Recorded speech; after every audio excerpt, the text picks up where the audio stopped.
Hello and welcome to Cardiff News Plus. My name is Kun Xie. The UK general election is coming in 2 weeks. The registration has been closed and voters are making their minds. Not everybody has the right to vote, but you might be surprised to learn exactly who does. Aris and Irana reports. In most countries, the right to vote is given only to permanent residents. But here in the UK, the rules are different. Citizens of the 53 Commonwealth nations are able to vote here, even if they're not staying permanently. So students like Iza Khalil from Malaysia will get to vote in 2 weeks' time. She came to the UK for her master's degree in public relations, and her visa is clear that she can't stay for longer than 16 months. But on the 7th of May, she'll be putting an X on the ballot paper. This is sort of like a good opportunity, I guess, because I'm still living here and it's sort of like slightly affect the outcome of it. Jasmine Bohm is from Germany. She's studying for a master's in English literature at Cardiff University. But because Germany is part of the EU, she doesn't get to vote in the general election. I personally think it should only be people who are British citizens who should be eligible to vote, or people who have I don't know, an extensive residential period, 5 years or something, when political decisions actually impact on their lives. For people with a shorter residence, I don't think it makes sense. Khalil has only been in the UK for 8 months, and she says she's not all that familiar with the UK's political parties. But she's doing her homework. I'm actually still researching on the parties that are here and what their policy, what their plans are. So I haven't made up my mind yet. I'm just looking out, like what people are saying about this party, what they have to say about it, and what the parties are doing, and what their representatives are doing. We contacted the Electoral Commission and the Cabinet Office, but they were not available to provide us with a further explanation behind this. For whatever reason it may be, everyone should put their right to good use. Arya Sindiara, Cardiff News Plus. That's from Aria. Meanwhile, the latest UK opinion polls show Labour leading the Conservatives by 1 percentage point. The surveys by YouGov and the Sun newspaper have the Conservatives on 33% with Labour on 34%. Here in Wales, it's not clear yet what impact last night's first TV debate has had. Leaders of 6 main parties in Wales went head-to-head in a live program on ITV. But do TV debates really make a difference? Marta Villena reports. Behind me there is the Royal Welsh College of Music and Drama. Last night a Welsh debate was held here with the novelty of including UKIP and Green Party in the political debate. But did people engage with the TV debate? Did you watch last night's debate? I don't know. Did you watch last night's debate? Yes, I did. So I'm not like a politic follower. Like I really don't. I don't watch it at all. No, I didn't. No. I didn't know. In the snooker, it's much more interesting. A small sample maybe, but most of the people we spoke to this morning didn't watch last night's Welsh TV debate. 5 years since political leaders first debated each other live on TV before an election. It's not clear how important they really are in a campaign. How important are TV debates in affecting your vote, for example? They haven't, because I've already made my mind up. Yes, I think they would change my vote if it worked out the way that I thought it should be. A lot of the times they say things that they think you want to hear. They do promise stuff and then they just do nothing about it. I'm not into it, no, I'm not interested in them. It would be good to have the face of the party tell me what they believe. Many people believe recent political mistakes have made people lose engagement with politics. Professor Roger Scully from Cardiff University says the debates have 2 main roles. First and foremost task, I think, of a leader in a TV debate is to hang on to the support you have and to make sure that that support is motivated to go out and vote. If you can do that, and only that, you're still probably being quite successful in TV debate. If you can do that and also appeal to some uncommitted voters or even supporters of the other parties, well, you're doing exceptionally well. But I think that happens to a large extent only very rarely. TV debates, as politics in general, face now the challenge of getting people's trust back. Marta Villena for Cardiff News Plus.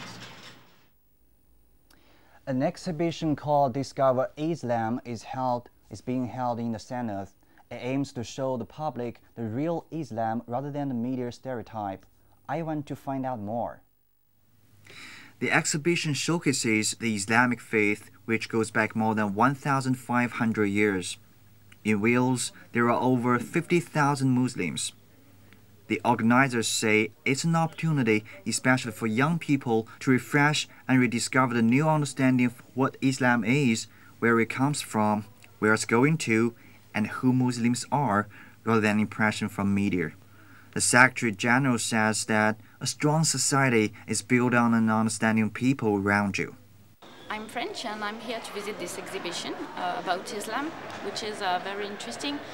We had a terrorism attack in France this year, which was an Islamic attack. They said the terrorists said they were Muslim, but so a lot of people are now confusing between Islam and terrorism, which is completely different. And this exhibition is very interesting because it shows the real face of Islam, which is a face of peace and love. So we learned a lot about the culture, the text, the Quran, so what it says, and it says that you should not kill, you should just love other people. The exhibition helps to educate people because no doubt most people in Western society rely on stereotypes that they get through the media, and unfortunately the stereotypes tend to be extreme stereotypes, so in the very worst aspects of the extremes you get in all religions, but particularly with the political unrest in the Middle East, then the extremes we are shown in the West help to confirm some very negative stereotypes. So an exhibition like this really helps to inform, educate people what true Islam is about. The public may not able to gain new understanding of Islam by this exhibition, but this is an opportunity to help people start to think about what the real Islam is and who the real Muslims are. Kun Xie from Cardiff News Plus. Premier Cinemas has opened its new cinema in Cardiff recently. It's located in the Capital Shopping Centre on Queen Street. Zhang Mingzi want to find out how new technology is changing the face of cinemas in Wales. The Premier Cinema is unique, as it is the first cinema in Cardiff to use laser digital projector when showing movies. It has 5 screens in total, 4 of which use this special technique. The other one is 4K projector, which is bigger than the laser one, but basically used by most of the cinemas. The main difference between the 4K projectors and the laser projectors is the way it distributes the light. So on the 4K projectors, it's using the xenon bulb, which basically starts from the center and works its way out to the corners of the screen. So as it works its way out, it actually loses a bit of light. Whereas with the laser projector, it actually produces the same amount of light from the center of the screen to the corner of the screen, and you get that crisper image. People have multiple choices of all new released movies. Facilities and services are good as well. The cinema has a fully licensed bar, which offers items like popcorn, candies, and drinks. Rockable chairs, so as you sit down you can push the chair back and you can lean back to get a better view of the screen. Ticket prices are all at £4, whether 2D or 3D. Customers can watch any movie at any time and get a loyalty card, which means people can watch the 6th film for free once they have seen movies for 5 times. A charity in Cardiff called Vision 21 has taken over an old building from the City Council and plans to launch new training schemes for students with learning difficulties. People with autism and Down syndrome will now have the opportunity to work towards nationally recognized learning certificates, Stella Lu reports. The charity has 17 training projects located across Wales. Many of these projects are open to the general public, and students who attend the training projects can get certificates as well. It's great for them to be around other people who are in similar sort of situations. It provides them with confidence. It provides them with accreditation. The idea is that they'll go on and gain employment in the real world. Reality is, for most of them, that's not going to happen. So we provide a very empowering environment for them to grow, really. You see some people come in, they're very quiet, their shoulders are down, they don't speak to anybody. Within 6 months, they're different people. You know, they've opened up, they're talking, they're communicating, they have friends, they're able to recognise numbers and letters, and we see just a huge improvement in their personality. Students here will get real-life training in subjects like catering, retail and woodwork. Each project operates as a small business. The products that students make are sold to generate income. This project attracts many volunteers. They all try very hard. They want to succeed. They all do different things, and they're very committed, and they enjoy it here as well. I'm sure if you ask the students, they would say they have fun. Support from Cardiff Council, Region 21 say they will be able to help even more students in the future. The protection and care for trees is in the spotlight at the Angel Hotel. Academics and professionals exchanged ideas about forest conservation and healthy forest growth. Zhang Weixing has the story. Trees. They are everywhere here in Bute Park. But do we perhaps take them for granted?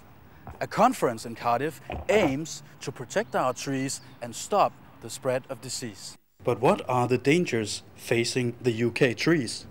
International travel means pests and diseases that may be okay in their native area, so America or Asia, because the trees have grown up with them and the trees have grown and adapted to them, that there's not an issue. It's when you then transport that pest and disease to a new continent, then it's an issue. So we're seeing pests and diseases moving between the continents, affecting different areas.